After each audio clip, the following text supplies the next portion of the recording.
नमस्ते विद्यार्थी मित्रों, ई लर्निंग एजुकेशन में आप सबका स्वागत है। भाषा विषय में पाठ क्रमांक 8 अपनापन, इस पाठ का आज हम अध्ययन करने वाले हैं। इस पाठ में दो घनिष्ठ मित्रों की गहरी मित्रता का भावभीना चित्रण किया गया है। दोनों व्यक्ति अलग अलग भाषाएं बोलने वाले और अलग अलग प्रांतों के रहने वाले हैं। साथ साथ नौकरी करने और पड़ोस में रहने के कारण उनमें ऐसा घनिष्ठ पारिवारिक रिश्ता बन गया था कि दोनों एक दूसरे के दिल में बस गए थे। अब हम पाठ का वाचन करते हैं। मथुरा के निकट एक गांव में चारपाई पर रामदास जी पड़े हैं। उम्र लगभग 85 वर्ष की हो गई होगी। शरीर अशक्त, उठना बैठना दुभर हो गया है। पड़े पड़े जोर से बड़बड़ा उठे, गजा गजा तू कहाँ है? आवाज़ सुनकर उनका बेटा आजाद पास आकर बोला, बापू क्या हुआ, कुछ चाहिए क्या? उसने सहारा देकर पिताजी को बिठाया, पीठ सहलाते हुए बोला, कुछ खाएंगे? रामदास की तंद्रा टूटी। बोले, नहीं रे, गजा की बहुत याद आ रही है। गजा नाम सुनते ही आजाद के स्मृति पटल पर गजानन चाचा और अपने पिता की मित्रता किसी चलचित्र की भांति घूम गई। गजानन चाचा आते ही बोलते, पाड़े म्हण बगू। रामदास एवं गजानन दोनों गहरे मित्र थे। उनका ड्यूटी पर साथ साथ जाना आना, घूमना फिरना, उठना बैठना, सभी बातें एक एक कर उसे याद आने लगी। बापू ने अनगिनत बार उसके नामकरण की कहानी सुनाई थी। उसका जन्म 15 अगस्त को हुआ था। रामदास बच्चे का नाम अगस्त रखना चाहते थे। गजानन अड़ गए, बोले त्याचा जन्म आजादी दिनला झाला आहे म्हणून नाम आजादच पाहिजे। रामदास के मौन रह जाने पर गजानन बोले, बारसं मी करणार आणि नाव पण मीच ठेवणार। माँ बताती थी कि फिर तो बापू की एक न चली। बरही बड़ी धूमधाम से मनाई गई और नाम भी वही रखा गया जो गजानन चाचा चाहते थे। आस पड़ोस में ही नहीं बल्कि चाल में भी गजा भाऊ और राम भैया के किस्से मशहूर थे। होली हो या दिवाली, गणेशोत्सव हो या गोपालकाला, इन दोनों की ही धूम रहती थी। एक दूसरे के सुख दुख में खड़े रहना, तीज त्योहार में सहभागी होना इनका स्वभाव बन गया था। गजानन के छोटे भाई का विवाह होने वाला था। रामदास ने गजानन से कहा, वह मेरा भी छोटा भाऊ है, उसके लगन की सारी व्यवस्था माझी ही होगी। गजानन उसकी मराठी सुनकर हंस पड़े, बोले, लगीन मुंबईत नाही, रत्नागिरीला आहे। रामदास रत्नागिरी जाने के लिए तैयार हो गया। 10 दिन की छुट्टी मांगने के लिए सुपरवाइज़र के ऑफिस गया। सुपरवाइज़र देखते ही बोल पड़ा, नो लीव, तुम्हें ड्यूटी पर हाजिर रहना पड़ेगा, छुट्टी नहीं मिलेगी। रामदास बिफर पड़े यानी नाराज हो गए। बोले, मैं चला, मेरे भाऊ की शादी है, नौकरी जाए तो जाए। बाद में गजानन ने दोनों की सुलह सपाटी करवाई।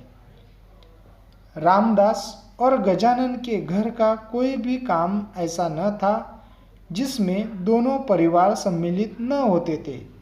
एक दूसरे का सहयोग करना, हाथ बटाना, समय कुसमय में हर ढंग से सहयोग करना उनका दोनों के स्वभाव की विशेषता बन गई थी। नौकरी से निवृत्ति के बाद दोनों अपने अपने गांव मथुरा और रत्नागिरी चले गए। धीरे धीरे उनमें संपर्क कम हो गया, लेकिन अपनापन वैसा ही था। रामदास अचानक बीमार पड़ गए। उन्हें आज गजा बहू की बहुत याद आ रही थी। अचानक दरवाजे पर आवाज़ सुनाई पड़ी, राम भैया कुठे आहेस तू? रामदास को अपने कानों पर विश्वास नहीं हुआ। सामने देखता है कि सिर पर साफा बांधे गजानन खड़े हैं। रामदास के शरीर में एकाएक उत्साह आ गया। उठकर वह गजाभव से लिपट गए। बहुत देर तक दोनों की आंखों से प्रेमाश्रु झरते रहे। गजानन बोले, मथुरा आया था, सोचा यह सुदामा अपने मित्र कृष्ण से मिलता चले। दोनों एक दूसरे से लिपट गए। रामदास ने गजानन को एक सप्ताह के लिए अपने घर पर ही रोक लिया। नई पुरानी सुख दुख की बातें चलती रही। बेटे ने दोनों को मथुरा वृंदावन के दर्शन करवाए। अंत में बड़े रूंधे गले से रामदास ने गजानन को विदा किया। तो विद्यार्थी मित्रों, इस पाठ में हमने देखा कि गजाभव और रामदास इन दोनों की गहरी मित्रता किस तरह, तीज त्योहार हो या कौन सा भी काम हो, दोनों एक दूसरे के बिना नहीं रहते थे। दोनों परिवार मानो एक दूसरे से इतने जुड़े थे। अलग अलग प्रांत के थे, दोनों की भाषा अलग अलग थी, लेकिन दोनों में मित्रता, दोनों में इतना अपनापन था कि रामदास बीमार पड़ने के बाद उन्होंने केवल याद किया गजाभव को, तो उतने में वो उनके दरवाजे पे खड़े दिखाई दिए।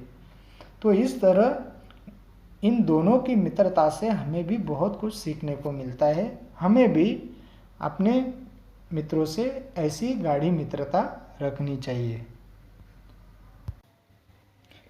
अब हम इस पाठ पर आधारित कुछ स्वाध्याय के प्रश्न हैं, उनके बारे में देखते हैं।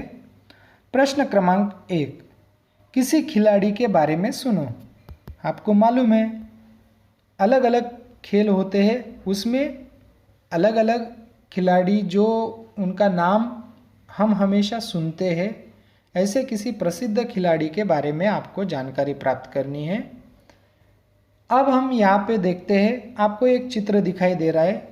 ये चित्र में कौन से खिलाड़ी दिख रहे हैं? विश्वनाथ आनंद। और ये कौन से खेल से रिलेटेड है? शतरंज, जिसे हम चेस कहते हैं। विश्वनाथ आनंद शतरंज के खिलाड़ी और अंतर्राष्ट्रीय ग्रैंड मास्टर है। इनका जन्म 11 दिसंबर 1969 को तमिलनाडु के मयिलादुथुरई में हुआ। थोड़े समय बाद ही उनका परिवार मद्रास, यानी आपका चेन्नई शहर है, वहाँ जाकर बस गया। उनके पिताजी कृष्णमूर्ति विश्वनाथन रेलवे के रिटायर जनरल मैनेजर है। विश्वनाथ आनंद ने 6 साल की उम्र में ही अपनी माँ से शतरंज खेलना सीखा।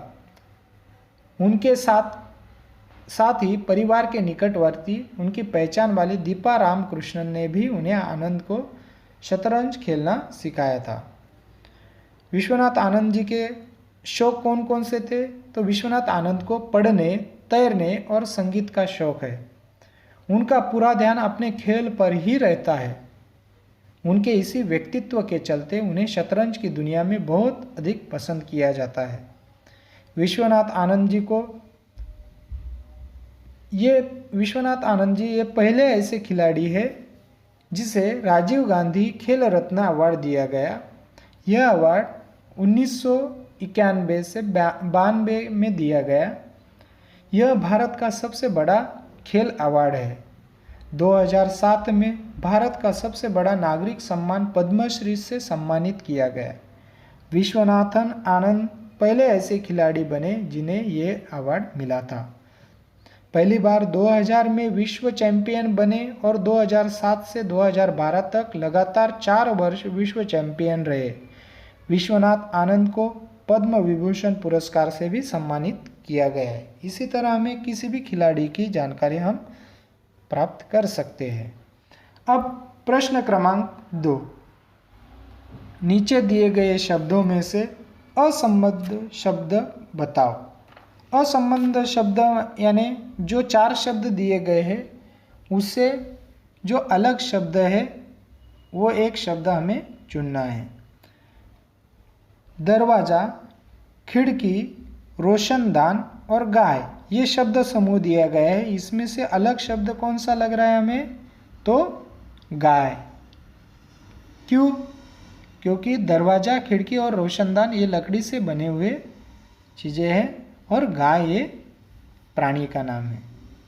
अब दूसरे नंबर पे जो शब्द समूह है उसमें है आम, दूध, घी और दही।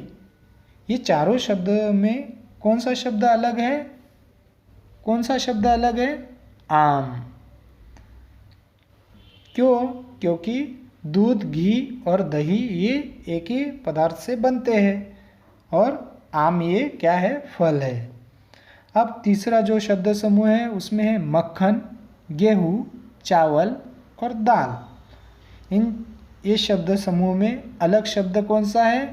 तो मक्खन, क्योंकि मक्खन के अलावा अन्य कोई भी दूध से बनने वाला पदार्थ यहाँ नहीं है, बाकी सब अनाज है तीनों। अब प्रश्न क्रमांक 3, जमीन के भीतर निवास करने वाले 5 प्राणियों के बारे में पढ़ो। उनके चित्र और जानकारी अपनी कृति पुस्तिका में चिपकाओ। अब हमें क्या करना है कि किसी जो जमीन के भीतर रहने वाले 5 प्राणियों का नाम हमें बताना है और उनका चित्र अगर मिलता है तो वो चित्र हमें उसका कात्रण करके अपनी कॉपी में चिपकाना है। जमीन के भीतर रहने वाले ऐसे कौन कौन से प्राणी हैं? एक है चूहा, उसके बाद सांप, चींटी, केचुआ और खरगोश। ये 5 नाम हम लिख सकते हैं और भी कोई प्राणियों का नाम आप लिख सकते हैं। अब प्रश्न क्रमांक 4, हिंदी में अनुवाद करके लिखो। अनुवाद हमें हिंदी में अनुवाद करके लिखना है, ट्रांसलेशन करना है। जो अलग अलग भाषाओं में यहाँ कुछ वाक्य दिए गए हैं उन्हें हमें हिंदी में परिवर्तन करके लिखना है।